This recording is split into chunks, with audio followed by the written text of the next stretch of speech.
بسم اللہ الرحمن الرحیم۔ اس تصویر کو دیکھیے گا، بڑی موٹیویشنل ہے، کیا خوبصورت انداز سے اس تصویر کو پیش کیا گیا ہے۔ دیکھیے کہ ایک خاتون کی وہ مدد کرنا چاہ رہا ہے، تو وہ بندہ کچھ یاد رکھ لیں، لیکن دوسرے حصے میں دیکھیں وہی بندہ جو ہے وہ بڑے رف طریقے کے ساتھ بالکل اس میں تربیت کا جیسے کوئی پہلو نظر ہی نہیں آ رہا، اور چیزیں گری پڑی ہیں، ٹی وی دیکھ رہا ہے، ساکس ادھر پڑی ہوئی ہیں، وہ بیٹھنے کا طریقہ نہیں، کھانے پینے کی چیزیں ایسے ہی، تو یہ انتہائی بد تہذیب انسان ہے۔ لیکن ادھر وہ ہیلپ کرنے کے جب وہ باہر ہے تو پبلک میں وہ بڑا اپنے آپ کو بنا سوار کے پیش کر رہا ہے۔ تو یاد رکھیں یہ بعض لوگ ڈبل فیس ہوتے ہیں، وہ اندر سے اور ہوتے ہیں، باہر سے اور ہوتے ہیں، یہ دکھانے چاہ رہے ہیں۔ تو باہر سے بڑی ہیلپنگ اور لوگوں کے سامنے اچھا بننے کے چکر میں ہوتے ہیں، لیکن اصل میں وہ اچھے نہیں ہوتے۔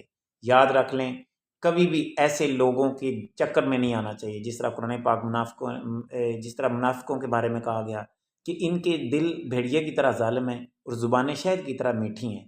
یہ یاد رکھ لیں، ایسے منافق لوگ ہوتے ہیں، اوپر سے کچھ اور دکھا رہے ہوتے ہیں، اندر سے کچھ اور ہوتے ہیں۔ ان کے ظاہری حلیے اور ان کی ایکٹنگ پہ نہ چاہیے گا، فوری طور پر کسی کا اندازہ نہیں ہوتا کہ وہ اندر سے کیسا ہے۔ ہاں، کہ ہر کسی کے بارے میں منفی سوچ نہیں رکھنی ضروری کہ ہر کوئی شاید ایکٹنگ کر رہا ہے یا اندر سے غلط ہے، لیکن احتیاط بڑی ضروری ہے تاکہ آپ کو کوئی دھوکہ نہ دے، تاکہ آپ کو جو اوپر سے دکھ رہا ہے، جو بظاہر دکھ رہا ہے، کیا واقعی ایسا اندر سے بھی ہے یا نہیں ہے۔ تو بڑے احتیاط کے ساتھ اس زندگی میں رہنا ضروری ہے۔ وش یو بیسٹ آف لک۔ آپ کیا اس تصویر کے بارے میں کہتے ہیں؟ مزید کمنٹ سیکشن میں اپنی رائے کا اظہار ضرور کیجیے گا، میں آپ کے جواب ضرور کمنٹ کا دینے کی کوشش کروں گا۔ عرفان فانی کو اجازت دیجیے، اللہ حافظ۔